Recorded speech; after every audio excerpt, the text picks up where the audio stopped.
Eastern suburbs,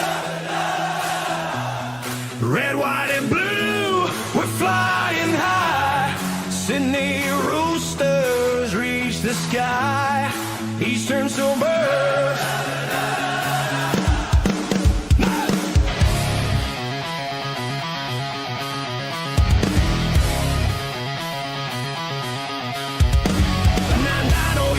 We took flight. Come on. Born in Bondi, southern skies ignite. From the east our spirits rise. Red, white, blue, our story told. From nothing we rose, made our claim. Eastern pride, we built our name. Stronger now, we never fall. Rooster spirit standing tall. Yeah, come on, feel that pride, let's go. Since the start the legacy lives. Power the heartbeat gives. Red and blue, we walk with pride. Fans by side, can't hide our vibe. Flags up high, crowd in sync. Roosters rule, we never blink. Eastern suburbs, da, da, da, da, da. Eastern suburbs, da, da, da, da, da. Red, white, and blue, we're flying high. Sydney Roosters reach the sky. Eastern suburbs, da, da, da, da, da. Roosters! Get up! Feel that pride!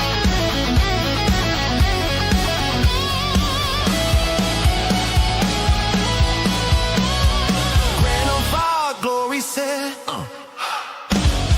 Fighting with fire, no regrets. Yeah! Every tackle, every try, hit hard.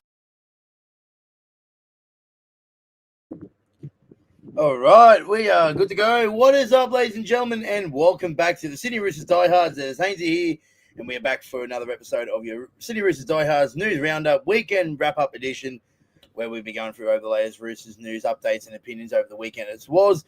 We'll go through a little bit of a much deeper analysis from our previous trial game against the Parramatta Eels, a little bit of a pathways wrap-up for you guys as well, and any other bits and pieces there over the next half an hour or so. So thank you very much for tuning in. Do apologise for the late delay for the match recap with Lummy. We filmed on Saturday night after the game. Only got it posted up this morning. Obviously I was down in Sydney yesterday for the charity match. I was playing in the Sportsheet TV charity match yesterday in Sydney. I didn't get back to Brisbane until like 12:30 last night. I didn't get home until 12:30. It was a bit of a late one with delays and that, and I uploaded it as soon as I got home. Yeah, it was just a bit of a mess. So I do apologise. Hopefully, we don't have any of those problems in the future. Obviously, the next recap we'll have will be round 2 at the South game. Obviously, I won't be in New Zealand in round 1, but round 2 I'll be at Allianz, and myself and not too sure who we'll have, or maybe Lummy again, Brody or whoever's with me. We'll do a little bit of a match recap from outside the ground, and that'll be up as early as possible I can that day. So I do apologise for the inconvenience with that one. Do apologise for the lack of uploading over the weekend. Obviously, didn't plan to have a match reaction and a watch along with you guys on the weekend, but Maddie had my brother had a few things going, unfortunately, personal reasons. So, but we'll definitely try and get Maddie on at some point with your match recaps and that when for his watch alongs in that when he's available. He won't be. I know for a fact he won't be available round 2 because he's coming with me to the South game, so he'll be probably doing a recap with me. So yeah, so that's a little bit of a bits and pieces there on that one. So I do apologise. So before we begin, guys, make sure you smash that, hit that like button, subscribe to the channel, give us a follow on the Instagram page as well. Thank you very much for everyone. I know there's a lot of Roosters fans that are in here that were there on at Ringrose Park yesterday for the charity match. Myself, Leaguey, Retro Rugby League, your Roosters content side, and obviously your other NRL content creators were there in the charity match. I do want to thank you, everyone who did attend and who bought the live stream yesterday as well. So really appreciate you guys' support. Obviously, it was a great day. Norman as well. Obviously, he's been on here before. Obviously, Norman, who ran himself, Josh and Adrian from the Sports Shed TV boys. They hosted and ran the event. I'll have a little bit of a match day vlog for you guys on my personal channel about it, probably either up tonight or tomorrow morning. So stay tuned for that one. But yeah, it's such a great day, and just always an honor and privilege to be a part of. So thank you everyone who bought the live stream, whoever attended. Great, it was great to see you guys out there yesterday. Right, let's get into the live chat. Jason Rito, g'day Jason. He's got his away. Got my Roosters away jersey today. I saw that on Facebook, bro. Looks good. I saw more up close and personal. I was at the game, saw a few away jerseys around, and they look great. Lynn Morris is up the chooks. But yeah, so we've got a little bit to get through. And there's some potential, believe there's some potential new rule change, or not rule changes, which we'll get to. I think it's around, I believe it's something to do with the team list. When it gets shrinking, the final team list has been affected in some capacity, and I think as well with press conferences as well, which we'll get into a little bit later on. But yeah, I think we'll get started with a little bit of a recap from the weekend. Also, some breaking news as well in around Nathan Cleary. I know it's all not Roosters related fully, but Nathan Cleary is trying to clear his name at the judiciary. So I think he's accepted an early guilty plea, but he's trying for a downgrade. If he's unsuccessful, but what this means though, it doesn't obviously affect the Roosters fans at this stage, but it will in this capacity. If Nathan Cleary fails to get his charge downgraded at the judiciary, he will be unavailable for the play in round 3. But actually, never mind. Cleary got off. Fuck me. You just Lynn broke that first, but I just seen the post there. Are you kidding me? Is there any more fucking evidence that this bloke gets absolutely protected? Oh my god. Oh my god. Oh my days.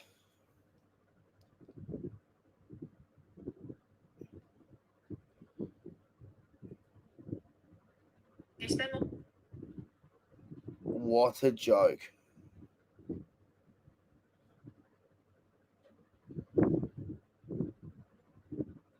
I'm more pissed off because we have standards, right?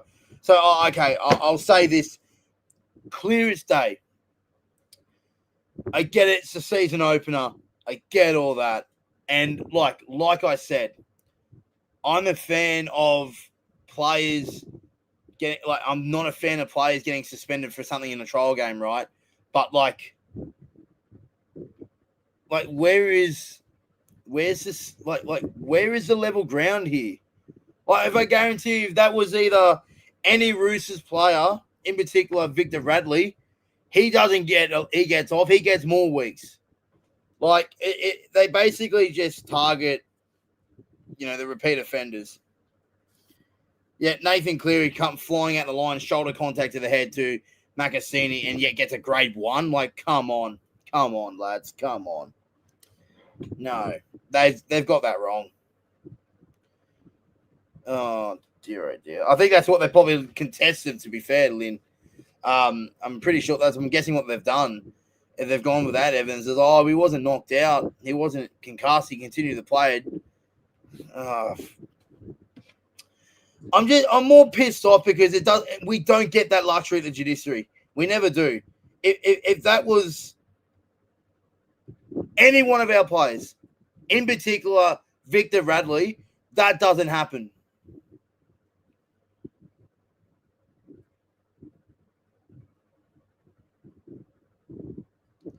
When have we ever seen this? But the thing is, though, when do we ever see judiciary rulings get overturned like this? But of course, it's Nathan Cleary. Okay, well, fine. Whatever. Doesn't affect us in any capacity, but I'm just more talking about. I remember so many times that Jared Reed Hargreaves just, got 2 to 3 weeks and 6 to 8 weeks. Like when we've tried to go for downgrades, no, it didn't happen. But yeah, Nathan Cleary gets off. Sure, fine, whatever. Well, let's just, for the sake of it, that's the standard this year. Then, if that's what the standard is now, so anything else should be a grade 1. So if we show that level of force of contact and all that flying out the line, shoulder contact to the head, flying out the line, show that to the judiciary, and they should be allowing them off every time now, because I don't agree with that whatsoever. But anyway, well, all I'm saying is that Penrith and Nathan Cleary in that, they're never ever going to get rid of these claims that he's protected. Like, you're never going to beat those allegations.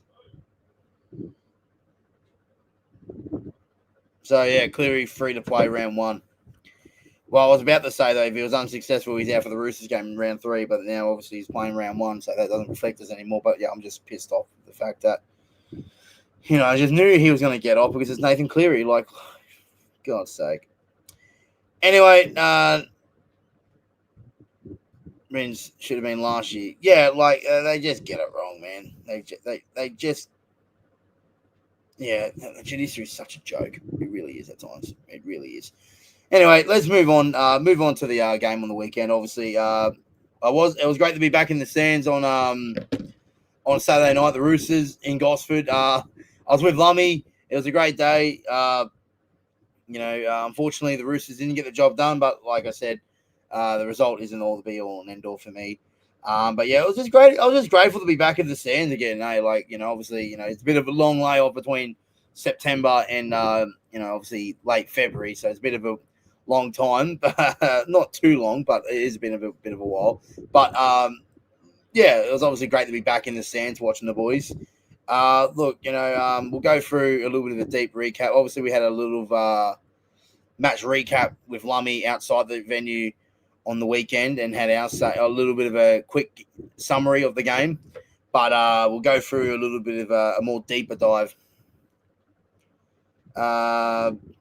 So what I'll do, we'll go through the team stats here. We'll go through a little bit of a proper review over the next few minutes or so. So starting off with possession, 55%, Parramatta, Roosters 45%. Completion rate, Parramatta 77%, the Roosters 65%. And we'll touch on that shortly. 1,853 run meters of the 1,378 from the Roosters. Yeah, bloody hell. Post-contact meters, 463 to 493. Parramatta had 493. 10 line breaks to 4. 41 missed tackles. Again, we're missing too many tackles. Parramatta, 24 missed tackles. 41 missed tackles. We had 45 last week. Offloads 13 to 10. Effective tackles, 83%, 88%. So it's not all too bad, to be fair. But yeah, 41 missed tackles. 14 errors to 12, and yeah, so 14. Yeah, so that's a little bit of a match summary there from the stat sheet. But look, so a little bit of a recap from the game on the weekend. First off, it's very similar to last week with the Tigers trial game. We've started well when we had our main guys on the field. We played really, really well. And in the second half, we took everyone off, and with inexperience in our side, after the likes of Sam Walker and DCE and our outside backs, Tedesco all come off,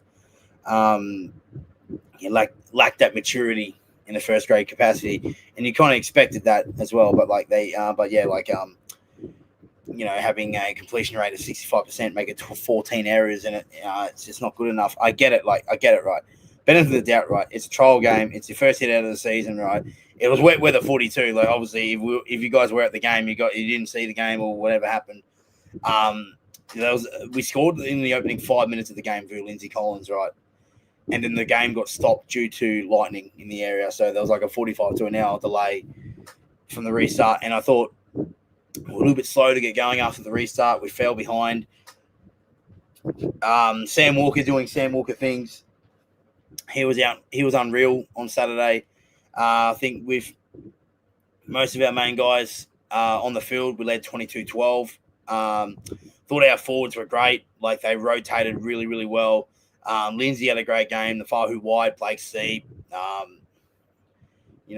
Wong played well. Gussie had some good moments. He made some few errors though, but I thought still Gussie was pretty good. I think our bench rotation, Spencer, apart from that really, really poor drop ball that he had, but apart from that, he was pretty good. Egan Butcher had a solid game too. Like, he had a really, really good solid preseason in the preseason games here. Egan Butcher, it's like, obviously he's a little bit of a fight to keep his spot in the 19 come round one. So, but look, all in all, like I said, similar to the Tigers result. I was happy from what I saw from our main guys on the field. I think obviously all eyes were going to be on the DCE Sam Walker combination. How's that going to shape up? What was it going to look like? And how I thought I wanted to see what it looked like, exactly what it looked like. Sam Walker ran the show. It was Sam Walker's team from the word go. He controlled both sides of the ruck, and he was very, very good. Sam Walker had a great game. I think he had 2 try assists, try himself, I think 2 line break assists. I think he played 65 minutes, Sam Walker, and he was unreal. He had a really, really good hit out, Sammy boy, and just obviously giving that reinsurance. Obviously we had a lot of doubt or optimism about what our side was going to look like with that halves combination, and what we wanted to see was Sam Walker be the 7 and be the guy, being the conductor. He was controlling both sides of the field, the ruck, and his blueprint was all around this side, and he was everywhere, and he had a great game. DCE, and the way that DCE played as well, I thought he was good. Like I said, he wasn't getting in the way of Sam Walker. He was just floating around and was there when required. Good kicking game, had some nice things. Defensively, probably needs a little bit of work, a little bit of a touch-up, but that's about it. But I thought he was pretty good, DCE, in the 40 minutes he was on in his unofficial Roosters debut. And I'm sure he'll build that combination with Sam Walker throughout the year, like we have said pretty much the whole off-season. So, but all in all, I thought it was a really, really good outing from them too. Tedesco doing Tedesco things. I do want to give Tommy Talau, he had a great game, I believe. I thought he had a good game. Billy Smith, look, I think he had an error or two, but I thought he was pretty solid as well. That try saver where he ran down whoever it was, I think it was maybe Sean Russell or something from Parramatta, that put him in the touch. That was some great effort there, especially in the trial game. Billy Smith doing Billy Smith things. Marky Mark, I thought Marky Mark had a really quiet and disappointing game, but trial game, you like I said, you rather see those performances now than in a week's time. So I thought it was all good there. I did say that he would play fullback. I don't think I might have said it in the preview. Can't remember sure, but I said it at the ground. Looking at the final lineup, obviously we had a few players get removed from the side. Hugo Savala was ruled out. Obviously, I spoke to him after the game. I was walking out. So Fluffy was actually, he rolled his ankle in the Tigers trial game, and he was actually in a moon boot just as a bit of a precaution. So he was, he said he was all good to go. He should be available for selection next week. So a bit of a precautionary there. So they ruled him out and put him on ice for the final trial game. Cody Ramsey, don't have any information on Cody Ramsey. He was ruled out. He was just removed from the side. Didn't play New South Wales Cup. Obviously, New South Wales Cup played a trial game against Parramatta. I think they lost 22-0 or 22-6 or something like that in that trial game there at Henson Park. Don't know the score of the Jersey Flegg trial game, but yeah, so Reece Foley, Taylor Lasalu, Max McCarthy were late inclusions into this side. They played big minutes in New South Wales Cup and then played New South Wales Cup and then took off and headed up the road to Gosford to play 5-10 minutes in the trial game.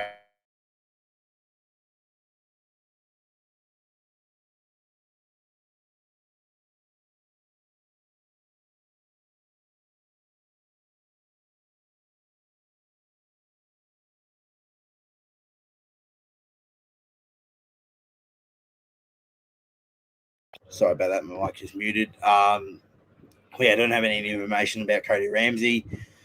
A little bit of an update. Yeah, sorry, Lynn, the audio cutout does that sometimes. But yeah, like I think with, I think I've lost my words there. To be honest with you, I lost my words here. Where was I up to? Oh yeah. A bit. Yeah, outside backs. Yeah. Okay. So yeah. So I spoke to Bobby T after the game as well. He was a little bit of hemi tightness from the weekend, and he might be racing the clock to be fit for round one. I heard another report from a spokesperson I won't name. He reckons that there was a bit of a, still a little bit of an ongoing complaint about his was it a foot injury in the Pacific Championships against Samoa at Suncorp last year. I was at that game and he limped off, played injured in that second half. So maybe there was hearing reports that he isn't all 100% right from that. So he's still racing the clock to be fit for round one. But don't have any information apart from that. Obviously, Bobby said that he's touch and go. So we'll know more in the coming week or two as we get prepared for round one. But I think that's pretty much it from the injury front. Obviously, Victor Radley's still a couple of weeks away. Reece Robson had a little bit of an update. We've spoke to Lara Pitt, I think it was on Fox League on Saturday, asking how it was. Obviously, surgery went well. Had a surgery on Friday. He's aiming for as early as round 3. So that's some good positive news that, if all goes well, has a speedy recovery, heals quickly, and, gets through the physio pretty well. He'll be aiming for a 3-week round 3 return. If not, I'll probably say round 6. Because the 8 weeks will be round 5, but we do have the bye that weekend. So I'd say round 6 will be back in the first grade setup. Maybe a New South Wales Cup appearance. You never know. Just to get him up to speed, maybe. So, but yeah. So that's a little bit of the injury front point of view for the weekend. Not a lot to talk about. Obviously, Toops. He was all good to go. He just had the week off, like I imagined, so, as I expected when the team was announced on Tuesday. So yeah, so all the good to report there. So no real injury concerns out of this game. The only one is obviously Reece Robson. Hugo Savala was carrying him from last week, but should be all sweet to go. He just rolled his ankle and just keeping him on ice until round 1. Rob Toya maybe the same. Hamstring tightness might be in doubt for round 1, but we'll know more come this time next week, I'd say. Benai Oleto was also put on report for a high shot in the late stages of the game, but hasn't really. I don't think he was charged for it, so that was probably the last thing that we needed was Benai being suspended for round 1 for a high shot, but I don't think he even got charged, so that it wasn't part of the. I don't think it was part of the charge sheet yesterday, so I think he's all good to go. To be fair with you. But yeah, speaking of Benai, I thought he had a great game as well. Like him and Watto were really, really sharp as well. Like I said, when the news broke that Reece Robson broke his hand, he's out for the next 6 to 8 weeks. There was obviously, bummer, we lost our star recruit, but like we got Benai, we got Watto to fill the job, and them two come on and play a bit of 9. They look sharp. They look really, really well. Like the try that Tommy Talau was really, really good. Like from Benai, like he darts out a dummy half on tackle 5 down the short side, puts a little kick up for Tommy Talau on the pinpoint to catch it and dive over the line. That was some really great work from Benai, and he's got a really, really good kicking game as a dummy half. Watto, his speed around the ruck can cause havoc. It was great to see him play lock as well. So I'm still backing Watto to be the lock for round 1. I still think Benai is going to be the 9 now for round 1. Hugo as our utility, and then probably have 5 forwards on the bench like Steve, Spencer, Siwa Wong, maybe Nat Butcher. We didn't see a lot of Nat Butcher. I just want to double check this. I thought he only played a handful of minutes, but I don't even think it was. I don't think he got. I think he might have been ruled out. There was no real. Obviously, you don't really expect to because it's a trial game, but there wasn't really information on Nat Butcher. I just want to double check this.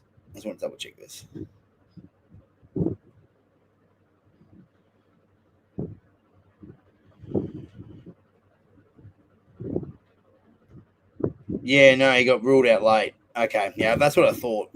Siwa was named on the edge. I'd probably say Seawell would probably be on the bench, on the edge there. Watto 13, and probably Hugo, Spencer, Blake Steep, and Nat Butcher, and then you probably have Celeste Viketti and Egan Butcher, and maybe another outside back like.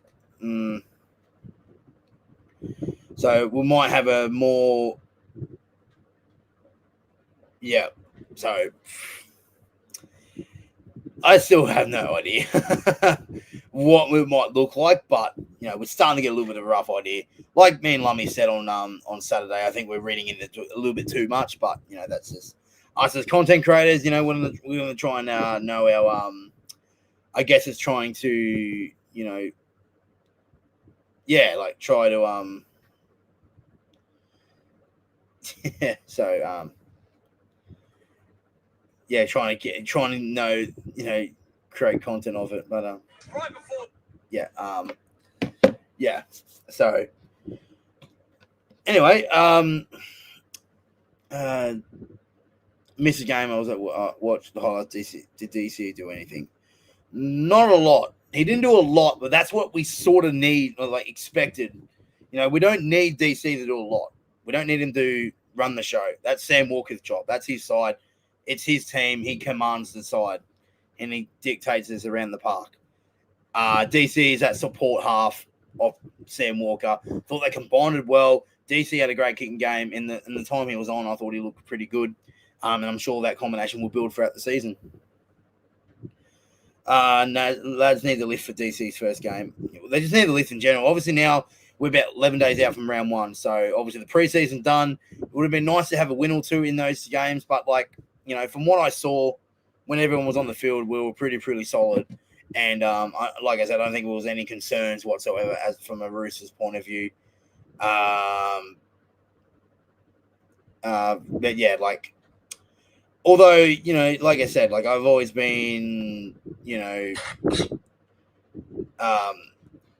I never like losing, right? And I was with a Para fan on Saturday, and he was giving it to me, and I'm just like, get me out of here, because I don't like losing. But at the same time, deep down, you're like, we're fine. I don't think there should be any panic from whatsoever. We took everyone off at halftime. But yeah, Lynn says most of the people who knew to the play well did. Yeah, exactly right. Exactly my point. Exactly. I thought Tommy Talau was pretty good. Junior Ponga, look, I thought he needed to be better. And me and League are biggest high praises of Junior Ponga. He just had an off game. And that's fine. Marky Mark had an off game, so he made 4 or 5 errors. Marky Mark. We made a few too many errors in our outside backs, but apart from that, I thought we were really solid across the board. Our forward pack was pretty good too. Although Angus did have a few errors in him, I thought he was trying to push the offload a little bit too more, Gussie. But I still thought Gussie played pretty well, to be fair. But yeah, just have those few errors there. Siwa was good. Like I said, I'm pretty happy from how our trial form was. Obviously, at the end of the day, result isn't the be all and end all. I think Robbo obviously will get everyone in the shape and get everything. Come round one, he'll be hitting the ground running. Obviously, I think I say probably next Tuesday that the boys will head over to New Zealand for their preparation for round one. But so 11 days out from the season opening for the Sydney Roosters. Obviously, Vega's opening weekend is this weekend. And then Thursday night is obviously next Thursday, Para, Melbourne, and then after that, it's us, Roosters, and the Warriors in New Zealand. So it's all starting to take shape. Just some other news. So I believe that I think we've got a quote as well from Sam Walker from at halftime last week on Saturday. Sorry, if I can just quickly find it. I did save it somewhere. Oh, yes, here it is. I was a little bit at touch and go for the first 20, but I feel now we got our flow going and we're very comfortable with each other. That was obviously Sam Walker in relation to his partnership with DCE. So it looked like, just finding their feet early. And then once they did, once they found their feet together, they were pretty solid together. So, and I'm sure that partnership will build throughout the year as well, of course. But yeah, so a bit on the news itself. So obviously, good news for you Supercoach and fantasy team and footy tip nerds. and just in generosity of seeing your lineup on game day. The team list that usually, so the order of events. So on the Tuesday, 4 o'clock, the team list gets obviously named the 24, and then in 24 hours before kickoff, it gets shrinking to 19, and then an hour before kickoff, it gets shrinking down to the final team of 17 plus the 18-man bench. Obviously they'll be back to 19 because of the 6-man bench this year. But obviously, it's now been pushed back to an hour and a half before kickoff. That's when you guys will see the final team list. So that's probably good news. Obviously, like I said, to Supercoach fans, to tipsters, fantasy players, and just anyone who's curious about our lineup on game day. So, but yeah, obviously a little bit there to change about, but like nothing too crazy. It doesn't affect us whatsoever. It's just a little bit of you got to submit your team half an hour earlier than usual on game day. And then obviously, speaking of game day, the captains have been removed from the press conferences this year, so it's only the coach. It's not the groundbreaking news, of course, but obviously Tedesco won't be a part of the press conferences anymore. And look, I understand why, because most of the time, the captain's only get questioned once or twice. And it's basically like a repeat question like you asked the coach 5 minutes before. Like when a Roosters press conference on, they ask Robbo all the questions, and then they ask Teddy a question. And they're like, "Oh, Teddy, what are your thoughts on it?" "Oh, yeah, we played pretty well." "Oh, a bit disappointing." Blah, blah, blah. That's all the response you get from captains. That's not just Teddy. That's just every captain. Simple. It's like if, do we really? Maybe not have the coach every week. Maybe change it up. Like the coaches don't have to front the press conference every week. Have a bit of nominate someone every week. A Tedesco 1 week or Sam Walker the next week, kind of thing. Instead of just getting the coach. If you're winning, it's the same old questions. If you're losing, it's the same old questions, same old boring questions. So, but I do think that the press conferences, after games, it's always good to listen to. It's always nice to hear the coach's thoughts after a game and the players' thoughts after the game, but it's just so repetitive, so simple, boring questions that we know the answers to, and we know what the questions are going to be about before we go into the press conference. The first one's sum up your performance tonight, Robbo. We know that. Just change up the damn questions. Seriously. Because I do want to hear press conferences. I do want to hear the coach's thoughts after a game. But I don't want them to be putting me to sleep. You know what I'm saying, chat? Anyway. But yeah, so that's a little bit of an update there, guys. So the team list has been reduced now. The team list submissions are now need to be in an hour and a half before kickoff on game day, and now press conferences only coaches are involved in the press conferences instead of the captains and the coach in the past. Gregory says, didn't see the game this week, champion. How'd we go? Like I said, I thought we played pretty good in stages, and we had everyone on and then obviously we fell away towards the back end. But yeah, look, I see more positives, like the Tigers game. I see more positives than negatives from the weekend. Obviously, we'd like to see us get the win, but we didn't get the win. But in all, I thought we was really, really solid preseason hitouts. I was happy from what I saw, and what we needed to see, we saw. So I'm happy with that. Happy in that indeed. I think we'll go through. Yeah, we'll go through some lower grade results too before we wrap things up. I will put a post up for you guys as well. Tommy Talau played pretty well as well. Had a good game, I think. We've seen Junior Ponga play at right centre. Didn't play all that great. Tommy Talau played right centre in Newcastle against the Tigers. Didn't play all that well, to be fair, either. If Rob Toya is out, who do we go with in round one? Do we have, I'm not saying that Rob Toya isn't going to be playing, but if he's not playing, who are you more confident playing in right centre? I still back Tommy. I probably still back Junior Ponga to be the centre because he's been there and done that in the system before. I know Tommy Talau's a gun. I wouldn't say, I say that wrong. He's a good player, good depth player, but at a new club to make his club debut in round one might be, a little bit of a question kind of thing. Anyone you see making starts in the next few years? Rex Passingweight, Toby Rodwell, I'd say. They're my two key ones, and probably Ruben Garrett next year when he comes in. But yeah, so obviously Marky Mark played fullback, didn't play all that well in that 15 minutes when Tedesco come off. But it was probably his first time he ever played fullback ever, so I'll give him the benefit of the doubt there. I thought Junior Tupou had a solid, better game. I think he was more confident under the high ball. He had a little bit of a lapse in defence, but apart from that, I thought he was pretty good for the time he was on. Tom Rodwell was really good under the high ball too. He was really, really good too. I think Rex Bassingweight was speaking of Rex, actually, Lynn, Rex, I think he was he copped a knock in the trial game last week, and that's why he didn't play in the trial game this World Cup on Saturday. But I think it'd be fine going forward. Maybe we could see Rex as in the 19-man bench somewhere this year. Who knows? All right. And yeah, Reece Foley, Taylor Salu, and Max McCarthy, they all played Cup trial game. So that's why they didn't get much minutes at all, because they came from this World Cup. So,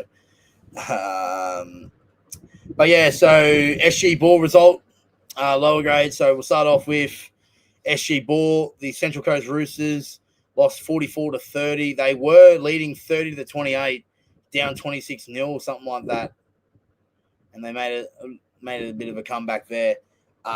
In the Roosters, Sydney Roosters, SG Ball, 52-0 drubbing of the St. George Dragons there at Henson Park on Sunday. Great victory there by the defending premiers. And Harold Matthews, the Roosters, they were down 24-0. They came back 28 and lost 28-22 to the Bulldogs. That was the Central Coast Roosters side. While the Roosters, SG Ball, Harold Matt side, the Roosters, Harold Matt side won 32-4 over the Dragons there, also at Henson Park on Sunday. And also the other lower grades are the Tasha Gale last weekend. The Roosters won 52-6 over the Dragons. That's the Indigenous Academy Tasha Gale side.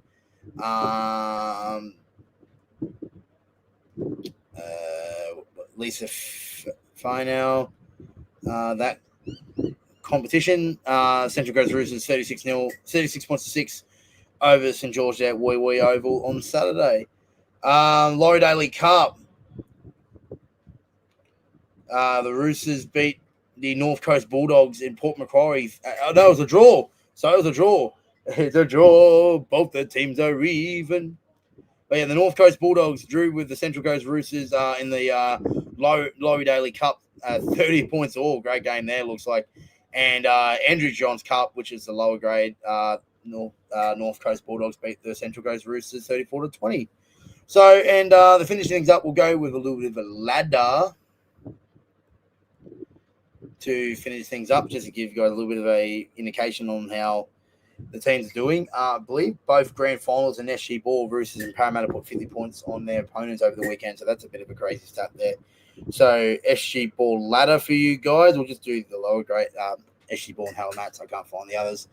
So, oh no, we can. Tasha Gale, the Roosters Indigenous team, on top of the ladder with 3 wins after 3 wins from 3. They're at the top of the ladder there. Lisa Finau, Central Coast Roosters side, 3 games in, 6 points. They're unbeaten as well. The top 3 are unbeaten.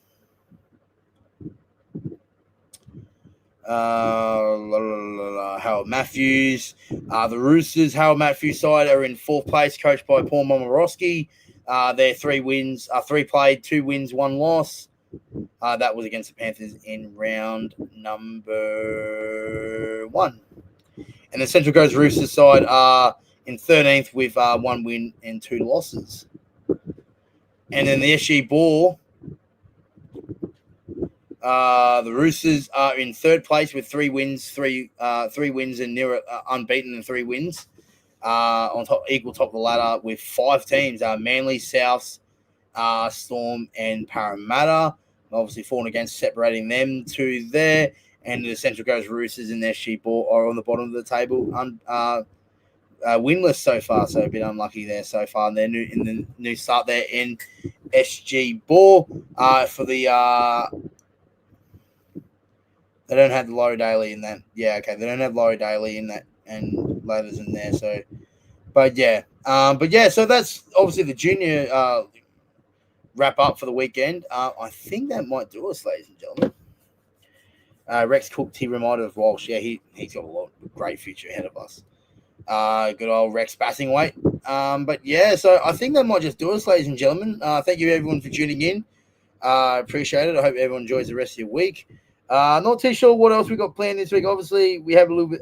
It's not a bye week, but we'll obviously have this week off before round one next weekend, next Friday night. Obviously, we'll get back into our regular game day content, game week content on the Diehards next week. So for the meantime, I'll be popping around every now and then whenever there's any Roosters news breaking over the next couple of days or so. We'll jump on here, have our thoughts and opinions on it. Obviously, we have the Chook Chat podcast this week. Don't know who we're going to have on yet, but we'll stay tuned for that one. And any other bits and pieces over the week between now and next Monday, we'll just we'll cover that whenever we can. So thank you very much, guys. I hope you guys enjoyed. Thank you for tuning in tonight. Hit that like button, subscribe to the channel if you're new. If you're enjoying the content, make sure they head over to the Diehards Instagram. Give us a follow there for your latest Roosters updates, news, and opinions. Lummy's actually just sent me something here, so a little bit of the stats spotlight. So shout out to Lummy. We'll just finish on this one. So Sam Walker, 1 try, 2 try assists, 219 kick meters. Siwa Wong, 12 runs, 109 run meters, 35 tackles. Blake Boyd Steeps, 10 runs, 84 run meters, 33 tackles.